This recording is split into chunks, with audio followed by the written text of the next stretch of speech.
my name is Jerry, and this is my YouTube channel where I make things, or at least it will be by the time you're watching this. As of recording, today is May 2nd, notably the last day of finals here at my university. This video is going up on June 1st. Another video is coming out on July 1st, and another one on August 1st, and in each video I'm going to make something. While I'm far too sleep deprived to explain exactly why I'm doing this and what I'll be making in the future, the point is, in today's video, I'll be making this YouTube channel.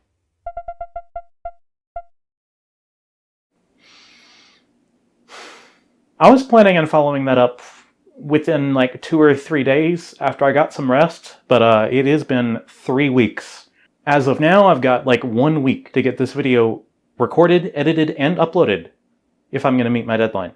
Now, it's pretty high stakes for me, but you know if I've already met it. You're watching the video, you can check. But in my defense, I have actually gotten a lot of stuff done behind the scenes, and I think I'm on track to meet that deadline. Now, later in the video, I'll tell you about all these steps that I'm taking to get the channel ready, both with my video production skills and with the channel branding. But first, I want to continue where I left off 3 weeks ago, really sleep-deprived in my truck after walking out of an exam, after finishing writing a 10-page research paper within the last 3 weeks of a course. It was not a smart idea for me to wait that long to start, and it's safe to say I won't be doing that again until next semester. So let's talk a little bit more about what I'm doing with this channel. This video is going to talk about all the steps that I'm taking to get this channel ready. And next month, on July 1st, you'll see what I make throughout the month of June. Now, this video specifically is going to be talking about how I make my YouTube channel, so how I figure out the branding and the video production stuff.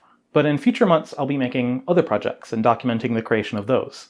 Now, I'd really love to tell you that all these projects are going to fit together somehow, or they're going to all be in the same genre. Like, am I going to do electronics? Am I going to do sewing? Am I going to do 3D printing? Am I going to do 3D modeling? The answer to all of those is probably. You see, I've had untreated ADHD for years now, and I've picked up pretty much every hobby you can think of. So you can expect me to make pretty much anything at this point. Now, admittedly, a lot of my projects are going to fall into a more technical area. After all, I'm studying computer science right now, and I've really enjoyed stuff related to robotics and building stuff with Arduinos. But you can also expect to see me break out of my comfort zone every once in a while, or see hobbies that you wouldn't expect me to have. So as I make these random projects, I'm going to document the process, kind of like what I'm doing now with this video and the YouTube channel. And I'll be releasing a video once a month, every month moving forward. Now, if I stick to what I said a minute ago, that'll be the first of the month every month, but I might move that around a little bit. Right now, it makes it a little bit confusing because I'm making this YouTube channel in the month of May, but I'm referring to it as the video that's coming out in June, and that gets kind of weird. So I might move it up a day, I might do something. The point is, one video every month moving forward. I don't plan on stopping that anytime soon. Something might stop me eventually, but the plan is to do this indefinitely. So with that out of the way, you might ask, well, why am I making this YouTube channel? Why am I just filming my projects starting now? And to that I ask, why are you watching?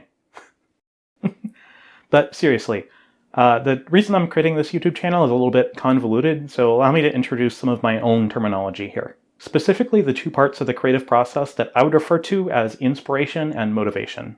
Now, I've seen some of these terms defined basically to be the same thing, but I'm making a distinction to help clarify my points here. First up is inspiration, and I'd say inspiration is kind of where your creativity and your real-world experiences and observations go in, and your ideas come out. For example, you might see, or rather observe something in nature and combine that with some real-world experiences you have in the past and come up with an idea of something that you could make.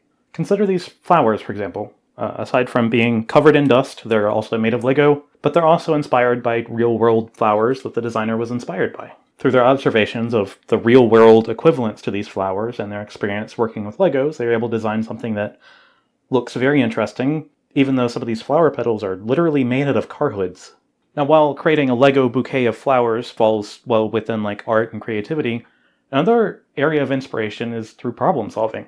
For example, whenever I want something that I have to cook in the microwave, and it takes like more than 1 minute, I'll put it in, I'll set the time on the microwave, and I'll walk away. Usually I'll go lay on my bed or sit at my computer. Then about an hour, maybe 2 hours later, I'll get hungry. And I'll realize that I've left food in the microwave and come back to a soggy, cold mess. Hey, would you look at that? It's the untreated ADHD again.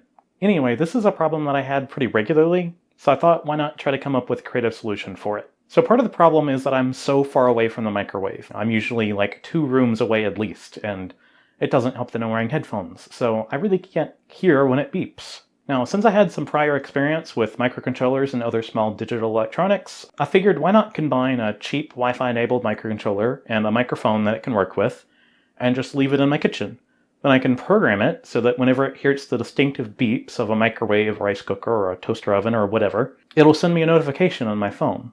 Of course, the problem is sending a text message can be kind of expensive, and doing a custom app to do notifications is a bit of a pain in the butt. So instead I thought, why not use a second microcontroller and have it turn on a light. That way I can visually see whenever the microwave is done. Now to get my attention more, I could have the light blink, but if I really wanted to go over the top, I could connect it to something more interesting, like a spinning beacon or a disco ball or something. Now, I'd argue that a solution like that not only solves the issue, but also does it in a really over-the-top way, kind of expands beyond just a problem-solving solution, but also into the area of being creative with even a comedic aspect to it. Now, the clash of those three aspects is kind of where I aspire to keep a lot of my projects. So they'll have a legitimate purpose for existing, but they'll also just be entertaining in their own right. Now, of course, this specific idea, having a light come on whenever the microwave is done, I have experience with microcontrollers. I have a little bit of knowledge about how the microphones would work. I know a little bit about how the Wi-Fi connections would work. I know enough to know this project is feasible. I know that I could get something like that done in like a week or two, maybe 3, once I have the equipment for it. But I haven't. So that leads me to the other side of the coin of this creative process: motivation. To put it bluntly, motivation is the kick in the rear that you need to actually bring your ideas into the real world. Now, sometimes you can get away with just internal motivation, like I want to make a project just because I want to make the project, or I want to see it exist, or I want to challenge myself to actually do it or learn some new skill in the process. Sometimes that won't be enough. Of course, there's also external motivation. Think if you want to show off what you've made to your friends or family, or random strangers on the internet. Another motivator is from deadlines. Now, you might be making something for school or work, but you could also be making something to bring to an event, and you have to get it done in order to bring it with you. Think like a cosplayer making a cosplay of a new character before going to a convention. Now, given those definitions for inspiration and motivation, I can give you something that I've found to be true for me. It might not be true for everybody, but in my experience, to make something that you can truly be proud of, you need both inspiration and motivation. Now, if you're motivated but you're not inspired, think if you're doing something for school or work, but you're doing it on some subject that you just don't care about, and you just have to get it done for the grade or the, well, ability to keep your job, I guess. You might not like the thing that you're actually working on, so the finished product will be, well, for lack of a better term, uninspired, or rather, your work will be mundane, because you won't enjoy it.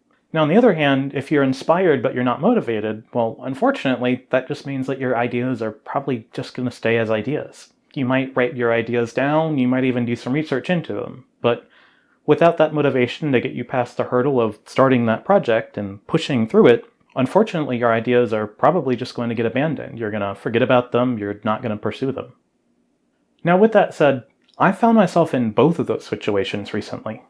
Sometimes I'll have an assignment in one of my classes where I have to make something, and because I'm so far, most of those classes are ones that I just want to take and not like general education requirements that are more boring to me.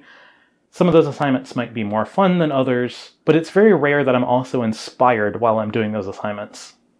On the other hand, I have tons of ideas for personal projects that I want to do. And sometimes I'll even start looking into how feasible those ideas are. I'll start looking up what people have done in the past to see if what I'm thinking of is even possible. I'll start looking up the prices of all the stuff that I'll need. But more often than not, those ideas I'll just forget about. I never try to pursue them. Now, sometimes I'll be both inspired and motivated. Like, I will really like an assignment that I'm doing, and I'll be inspired to go beyond what the assignment specifies that I need to do.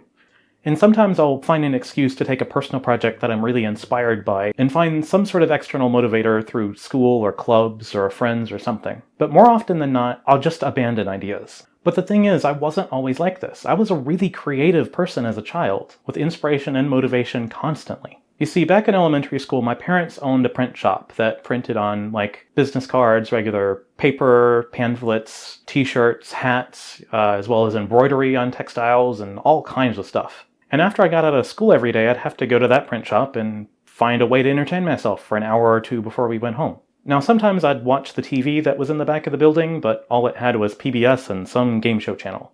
And while I liked Cyber Chase, pretty much nothing else on that TV was all that interesting. Instead, I'd often spend time just watching the machines if they were running, particularly the embroidery machine, which was like a really fancy sewing machine that moved around a shirt or a hat or whatever it was working on, in a very similar manner to the way 3D printers work today. In fact, it really wouldn't surprise me if that's kind of one of the things that inspired me to get that 3D printer in the background several years ago.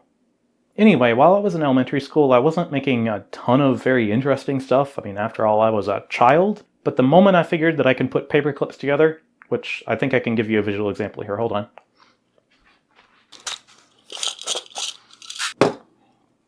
There we go.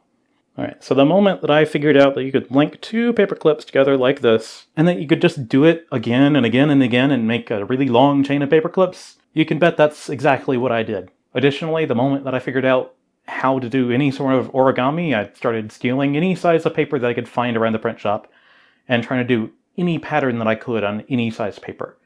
So I was doing like normal sized paper cranes, but I was also starting to do lanterns the size of basketballs out of poster paper. And while none of that is like super impressive these days, as I went through public school, my skills and my creative drive just continued to increase. For example, in my elementary art class, I started learning how to do some pottery, as well as working with watercolor paints. And my very limited middle school art classes taught me a little bit more about sketching and planning out a piece of artwork. But really, when I got into middle school, I started pivoting more towards the technical fields.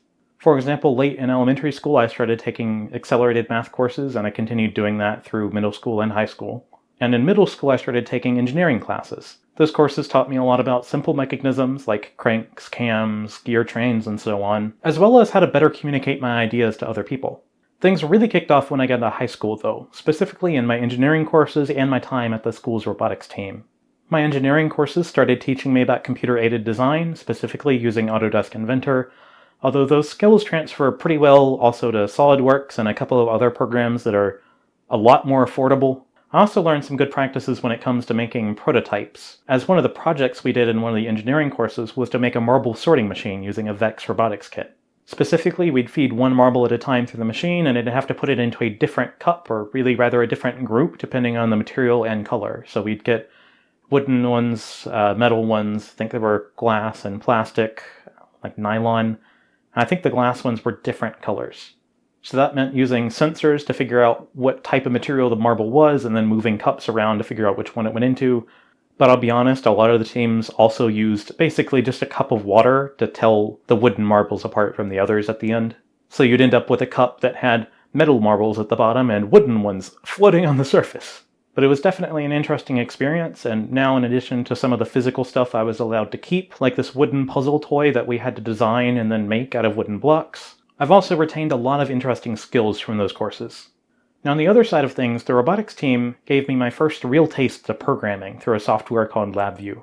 Now while LabVIEW is very interesting, the moment another programmer showed me Java, I immediately switched to learning some more text-based languages, which has mostly just been Java at that time.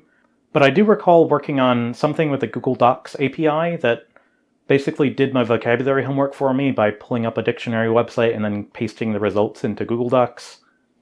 I don't remember what that was written in. Additionally, when I saved up a little bit of money, I was able to purchase myself an Arduino Uno at a discount thanks to my cousin working at the local Radio Shack. I really miss Radio Shack. And then I was able to do some really basic digital electronics projects after that. And of course, all this programming that I did in the first 3 years of high school really helped me to ace my AP Computer Science course that I took right at the end. And once I graduated high school, I had plenty of prospects in terms of colleges that I could choose from. Or at least that's what I'd say if I was a good student back then. But I was not. You see, even though I had plenty of interesting hobbies that a lot of people would associate with the smart kid, I was not a good student. I was not organized, I was not on time for my classes, I did not do all of my assignments, I did not put in all the effort that I should have. See, I graduated with, I think, like a 2.6 GPA, and for a year and a half after that I just lived with my mother, not sure what I wanted to do. Then after all that time I applied to my local community college, trying to see if higher education was right for me.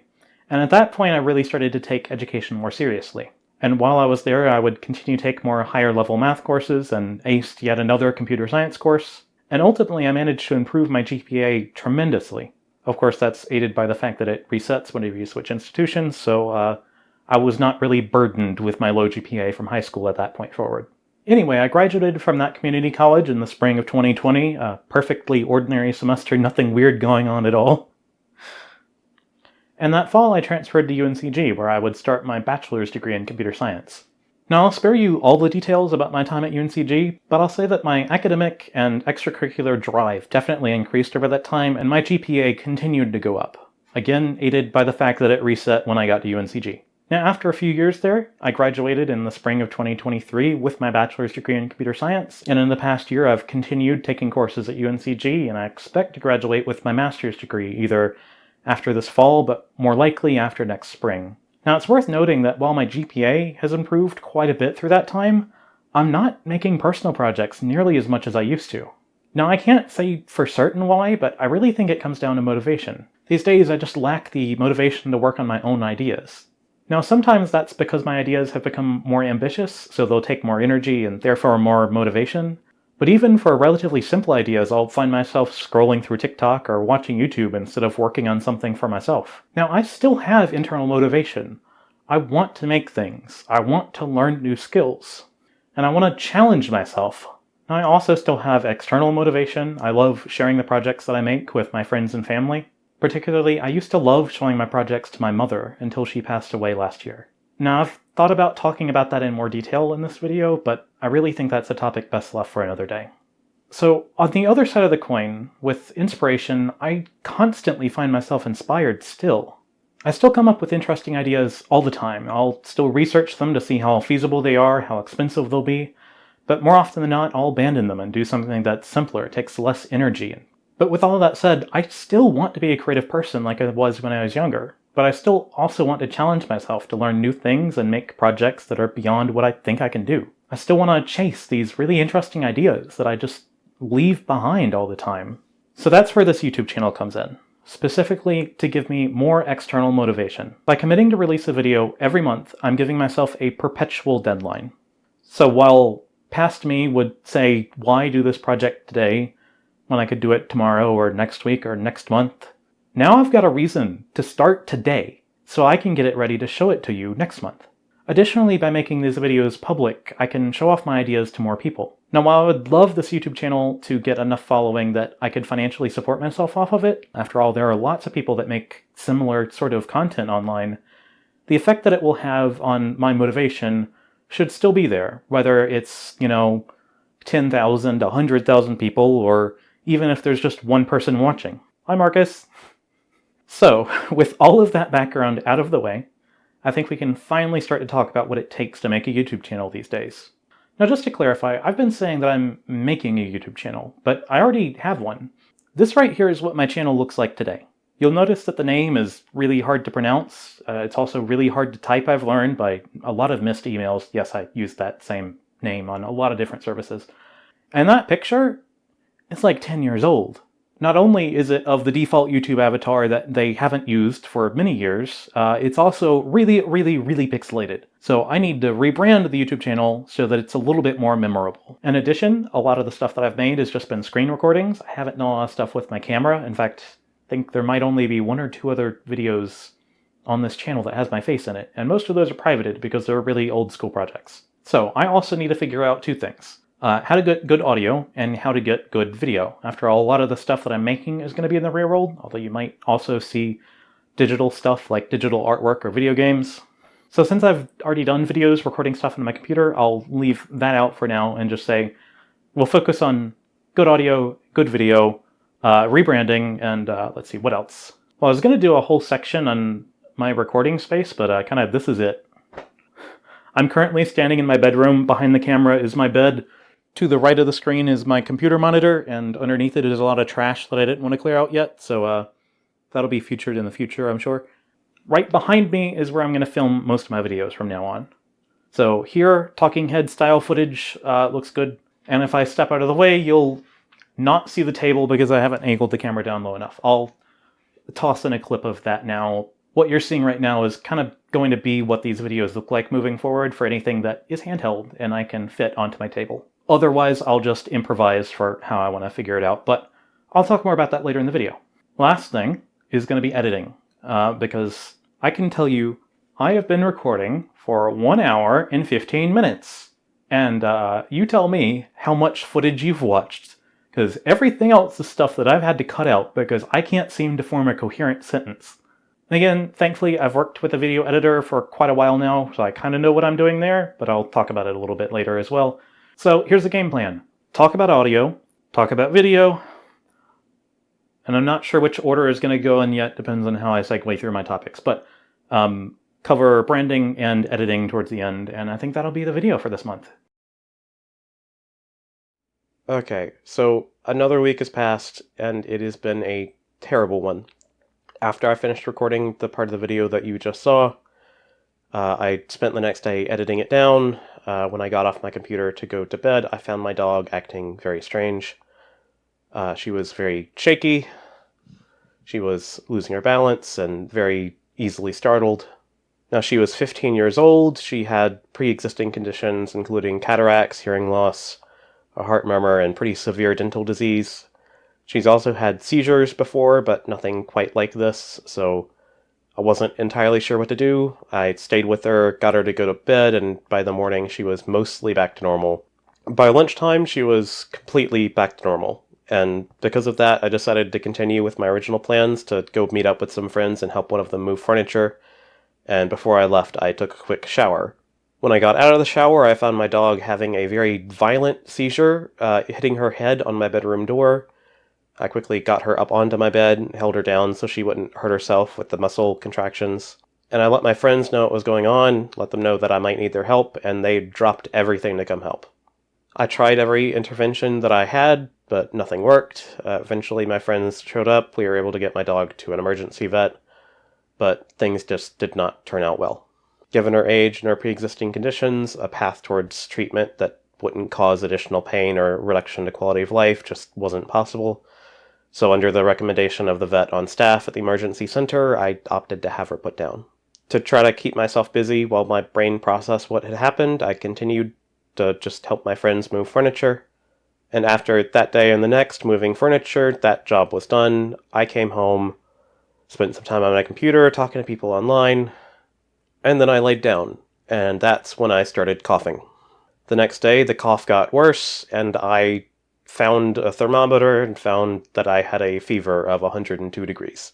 The severity of the fever is kind of fluctuated over this week, but it has not completely gone away. Like right now, I do not have as much like weakness or headache as I did earlier, but I am still very congested. I am still coughing really hard.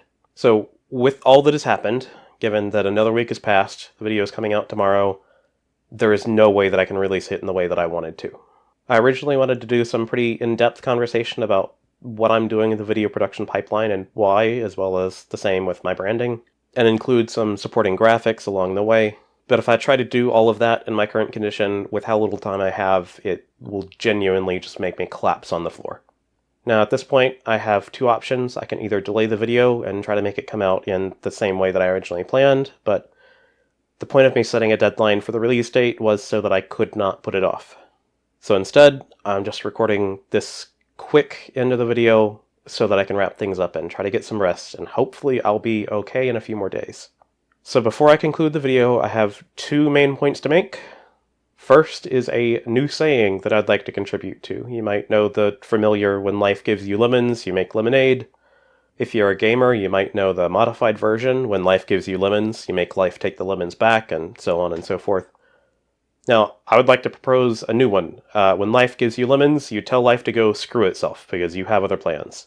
Now, I like this wording because it kind of puts the challenges that you face as your enemy, and you need to overcome them and not let them win.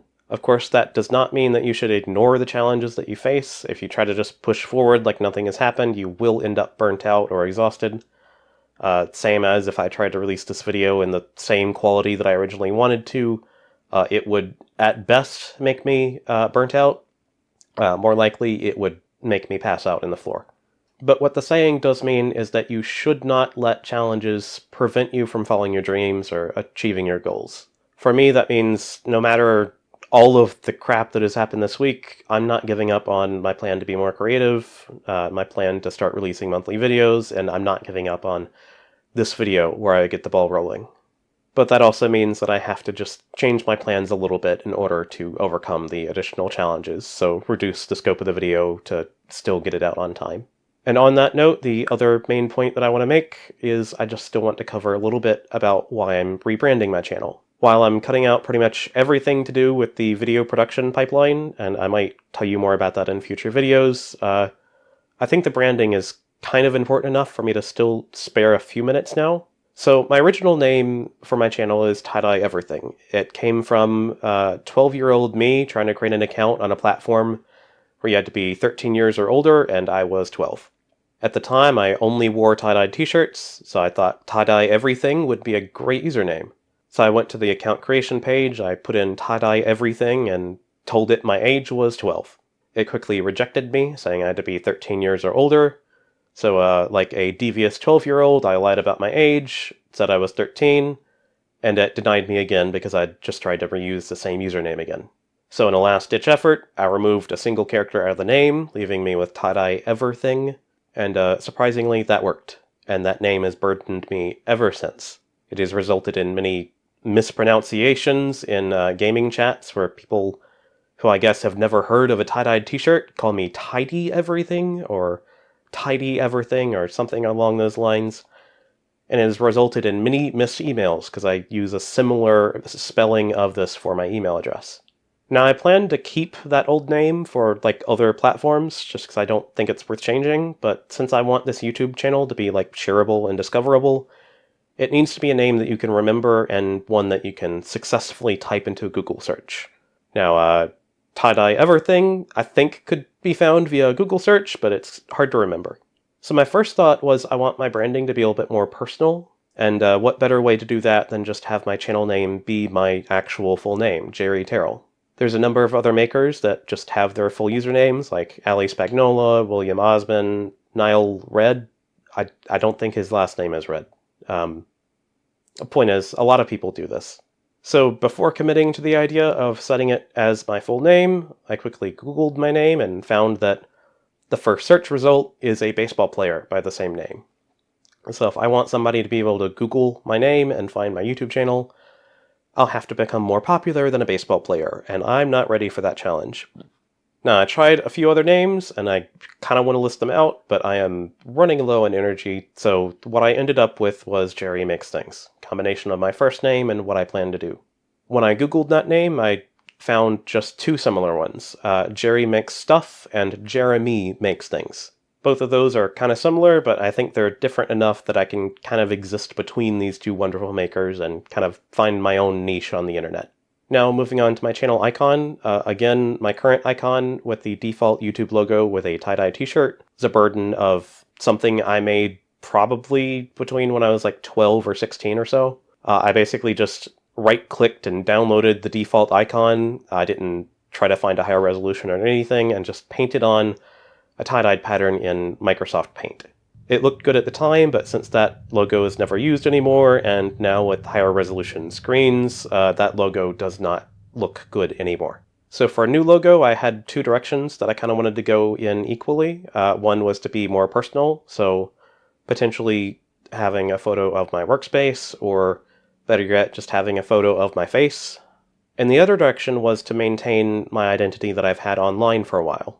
Specifically with this purple D20. It's been my Discord avatar profile for many years now. I've also copied it over to Steam recently, and I think I might use it on some other platforms as well, but I don't remember at this point. So the D20 dates back to community college. It was originally going to be a logo for a club, and I eventually left that club due to tons of drama. But I was really proud of that design, so I set it as my Discord profile photo, and it has stayed there ever since. So with trying to maintain both of these designs going into my new YouTube avatar, well, what better way than just, do half and half. So I rotated the D20 so it lined up well, took a photo of myself. It was a really bad photo, but I did manage to make it look better by using Inkscape to reduce the colors down to just 8 unique colors, so it looks stylized if you zoom in, and then just put the two halves together, and I think it looks good for now. Now with branding covered, I really can't go over the video production stuff in as much detail as I would like. Just know that I've solved a lot of the problems well enough that for a channel with 4 subscribers, I don't think it's going to be an issue. but I'll probably look into increasing my skills later on, buying some better equipment whenever I can justify it, but for now I'm going to go ahead and wrap up the video. So if you liked my story about trying to be more creative and return to how I was when I was younger, then feel free to subscribe to my channel, hit the bell so that you can be notified when I release my first project next month. And if you want an extra challenge and to follow along in a journey of your own, let me reframe how this YouTube channel started. Every summer, I've pretty much gone into it without an internship lined up, telling myself that this will be the summer that I work on personal projects, and every summer it's not. So leading up to finals week this past spring semester, I came up with a plan to start releasing videos documenting stuff that I make. Now, knowing that that would just be another project that I put off indefinitely if I did not give myself a hard deadline, I decided I would start making the first video immediately after finals week. So in a way, recording the intro to this video in my truck was like the first baby step on my journey. And fast forward almost a month now, this is definitely not how I expected to be ending this video, but I am succeeding in my goal in getting this channel set up and starting to be more creative. I'm already starting to plan out what my first real creation will be for next month. And it all started with just an idea that I had done some brainstorming on and committed to by starting that first step by recording the intro in my truck. So here's something to think about. Whenever you have some free time in the next few days, whether you're in the shower, on the toilet, stuck in traffic, or something, try to think of some goal that you've been trying to achieve, but you've been putting off for some reason. You don't know where to start, you don't want to make the commitment yet, or whatever. It could be that you want to be more creative, like I'm trying to do. You might want to lose weight. You might want to reach out to somebody you haven't seen in a while. Then spend some time thinking about, well, how do you accomplish that goal? And try to come up with a way that you can just start that process in a very small step. And one thing to be careful of is to not set your expectations too high, because you don't want to set yourself up for failure. For example, I gave myself plenty of time to figure stuff out for this channel. And giving yourself that extra wiggle room will give you some extra armor whenever things inevitably do not go to plan. Now, it's pretty obvious with this past week that I've had to adjust things to be able to get this video out, and that's one big example of how things have not gone to plan, but I still was able to make a big step in achieving my goals. But even that first step, I had some problems. When I was recording the intro in my truck, I was really sleep deprived.